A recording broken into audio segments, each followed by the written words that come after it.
All right, so you've got this amazing high-performance dry ice blaster, but for some reason, you're just not getting the results you paid for. Sound familiar? It's a super common frustration, but believe me, the fix might be way simpler than you think. We're going to break down the 5 things you absolutely have to know about the ice, yeah, the ice itself, to really unleash your machine's power. Let's dive in. You've got the top-of-the-line gear, right? You've prepped the surface perfectly, but the cleaning power just isn't there. The whole job feels sluggish, kind of inefficient, and you're just blowing through ice way faster than you planned for. It's that feeling that makes you look at your expensive machine and think, did I make a mistake? Well, here's the plot twist. More often than not, it's got nothing to do with your blaster. The real problem? It's the ice. Yep, the quality, the size, the freshness of the stuff you're putting in the machine. Think of it this way. The fuel you use is every bit as important as the engine.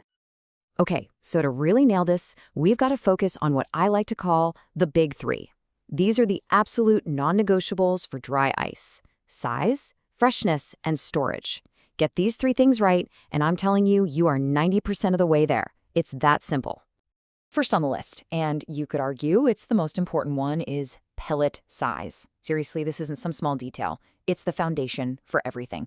It's what decides if your machine runs like a dream or just clogs up every 5 minutes. You can have the freshest ice on the planet, but if it's the wrong size, it's completely useless.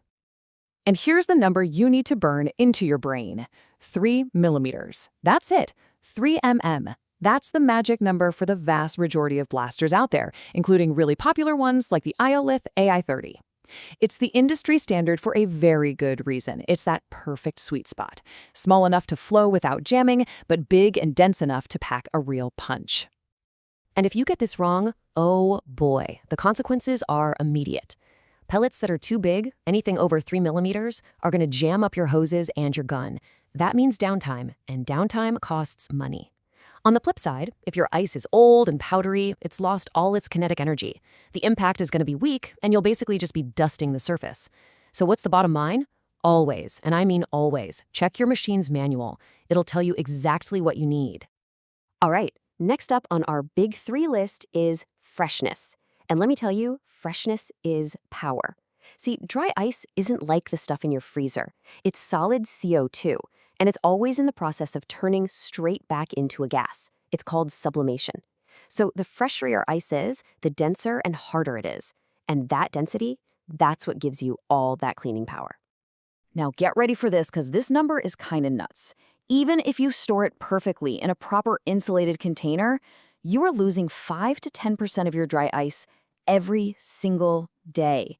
It is literally just vanishing into thin air.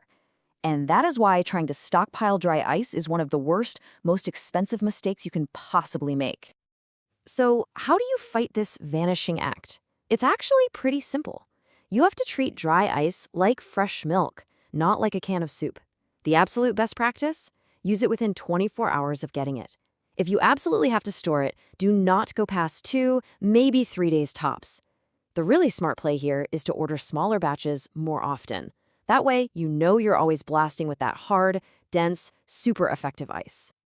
And that brings us to our 3rd and final pillar: storing it right. And listen, this isn't just about keeping your ice in good shape for performance. This one is a huge safety issue. Remember how dry ice is constantly releasing CO2 gas? Well, where that gas goes matters a lot. So let's make this super clear. On one side, you've got the right way, an insulated container that is vented. That little vent is crucial because it lets the CO2 gas escape safely. Now here's what you never do. Do not put it in a regular airtight cooler. As that gas builds up, the pressure will increase until, boom, that cooler can literally become a bomb. And no, your kitchen freezer won't work either. It's not cold enough to stop the sublimation, and the extreme cold of the dry ice can actually break your freezer. Okay, so you know exactly what kind of ice you need now. The next big question is, where do you get it? And what's it going to cost you? Let's talk about the dollars and cents of sourcing your dry ice. So you've basically got 3 main places to look. First, you've got your big gas and welding supply companies. You know, places like Airgas or Praxair. They're a solid option. Then you have some big resale stores, but that can be hit or miss. They might only have it seasonally, and they probably won't have the right pellet size. Honestly, for blasting, your best bet is almost always a specialty dry ice supplier. Why? Because they're the ones who will reliably have the fresh 3mm pellets you need, day in and day out. And price? Whoa, this is where a little planning can save you a ton of cash. Look, if you just walk into a retail shop for a small bag, you could be paying $2, maybe even $3 a pound. But if you plan ahead and buy in bulk for a bigger job, that price can drop to under $1.50, maybe even 70 cents. And if you're a pro using it all the time, an industrial contract can get you down to as low as 40 cents a pound. We're talking about cutting your costs by more than half, just by buying smart. All right, let's put all this theory into practice.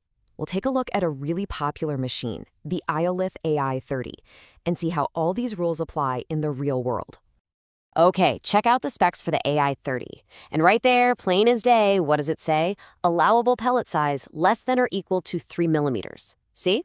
The manufacturer is literally telling you what to use.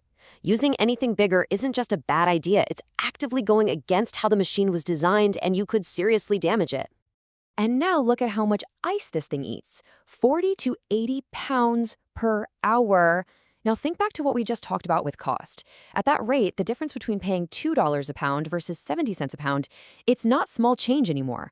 Over a single job, that adds up to a massive amount of money. Whew, okay, that was a lot of info. So let's boil it all down into a simple, actionable checklist for you. These are the 5 keys to making sure every single blast is a success. All right, let's lock this in. Number 1, always confirm you're buying 3 millimeter pellets. Number 2, use your ice within 24 hours for max power. Number 3, store it safe and sound in a vented container.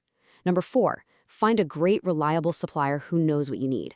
And number 5, plan your projects so you can buy in bulk and save a bundle. You follow this checklist and you're golden. You just can't go wrong. See? It's all about shifting your focus. Once you start paying as much attention to the quality of your ice as you do to the power of your machine, your results will go from frustrating to absolutely phenomenal. The right fuel changes everything. So, are you ready to go out there and blast with total confidence?